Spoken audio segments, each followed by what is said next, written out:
দর্শক বন্ধুরা, ইয়েমেনে পরিস্থিতি হঠাৎ করেই ভয়ানক দিকে মোড় নিয়েছে। কারণ মিসাইল ছুটতে শুরু করেছে, ড্রোন উঠছে, আর যে কোনো সময় যুদ্ধ বিমান থেকে বোমা পড়ার আশঙ্কা তৈরি হয়েছে। হুতিরা ইয়েমেনের ভিতরেই একটা বড় সংঘাত শুরু করে দিয়েছে। আর সেই হামলায় সবচেয়ে বড় ক্ষতি হয়েছে সৌদি আরব সমর্থিত ইয়েমনি বাহিনীর। শুধু সেনা হতাহতের খবরই নয়, এবার নিশানা হয়েছে একটা গুরুত্বপূর্ণ বন্দর, যেখানে হুতিদের বিরোধী পক্ষের জন্য অস্ত্রের চালান এসে পৌঁছেছিল। সুতরাং এখনো পর্যন্ত কি ঘটেছে, কারা কি দাবি করছে, আর এর পরে পরিস্থিতি কোন দিকে যেতে পারে, এই ভিডিওতে সেটাই আমরা একটু একের পর এক গুছিয়ে বোঝার চেষ্টা করব। দর্শক বন্ধুরা, প্রতিবেদনগুলো বলছে 9ই আগস্ট হুতিরা আল মুখা বন্দরে 20টিরও বেশি মিসাইল আর ড্রোন ছুড়েছে। তাদের মূল লক্ষ্য ছিল সেই সামরিক চালান যা কিছুদিন আগেই ওই বন্দরে এসে পৌঁছেছিল, মানে ভারী অস্ত্র আর সামরিক সরঞ্জাম। হামলার সময় আল মুখা শহরে একের পর এক প্রচণ্ড বিস্ফোরণের আওয়াজ শোনা গিয়েছে। বলা হচ্ছে সৌদি আরব সমর্থিত ন্যাশনাল রেজিস্ট্যান্স ফোর্সের অন্তত 8 জন যোদ্ধা নিহত হয়েছেন এবং আরও 35 জন আহত হয়েছেন। এটা এখনও পর্যন্ত পাওয়া হিসেব, সংখ্যাটা পরে বদলাতেও পারে। অন্যদিকে ইয়েমেনি বিমান প্রতিরক্ষা বাহিনী দাবি করেছে তারা হুতিদের 15টিরও বেশি ড্রোন ভূপাতিত করেছে।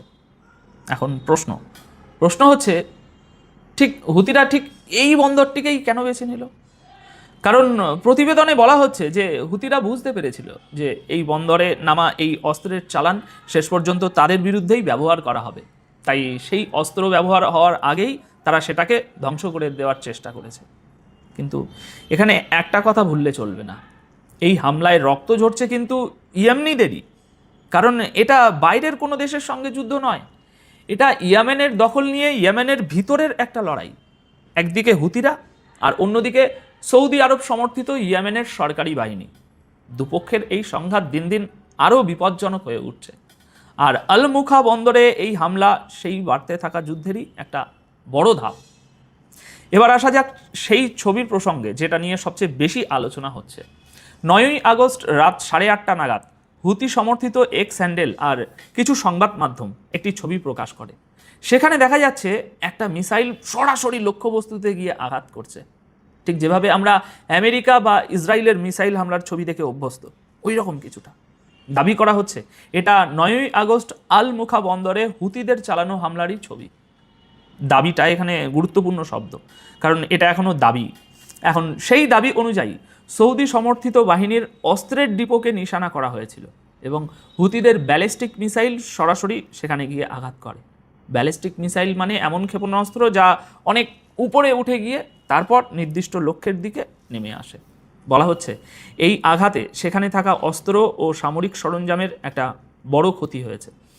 আরও একটি দাবি করা হয়েছে যা সবচেয়ে স্পর্শকাতর বলে মনে হচ্ছে আমার কাছে। বলা হচ্ছে এই হামলায় কয়েকজন অফিসার নিহত হয়েছেন, যাদের মধ্যে সৌদি অফিসারও ছিলেন। তবে এখানে খুব পরিষ্কারভাবে বলে রাখা দরকার যে এই দাবির কোনো নিশ্চিত প্রমাণ এখনও সামনে আসেনি।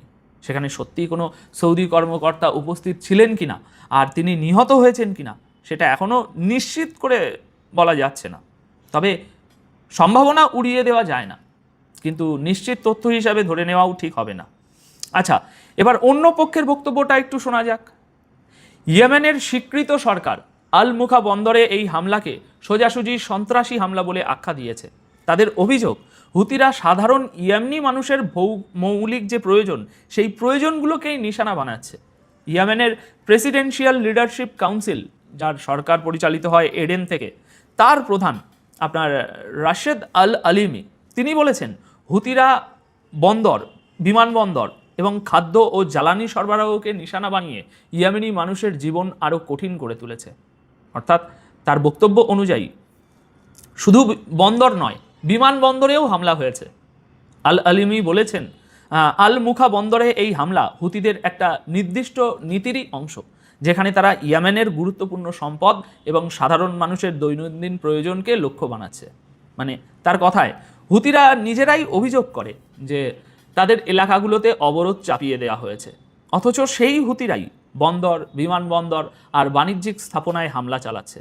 এর ফলে বাণিজ্যিক জাহাজ চলাচল এবং খাদ্য ও জ্বালানি সরবরাহ দুটোই ঝুঁকিতে পড়ছে। আল আলিমির ভাষায় এটা ইয়েমেনের সাধারণ গরিব মানুষকে আরও কষ্ট দেওয়ার মতো একটা ঘৃণ্য কাজ। এখানে দর্শক বন্ধুরা আমাদের বিষয়টা বুঝতে হবে, ইয়েমেনের স্বীকৃত সরকার আসলে বলতে চাইছে যে হুতিদের লড়াই আর শুধু সামরিক ঘাঁটির মধ্যে সীমাবদ্ধ নেই, সেই লড়াই এখন বন্দর আর সাধারণ মানুষের জরুরি সরবরাহ পর্যন্ত পৌঁছে গেছে। আর যুদ্ধ যখন এই জায়গায় পৌঁছায় তখন সবচেয়ে বেশি ক্ষতিগ্রস্ত হয় সেই মানুষগুলো যাদের সঙ্গে এই লড়াইয়ের কোনো সম্পর্কই নেই।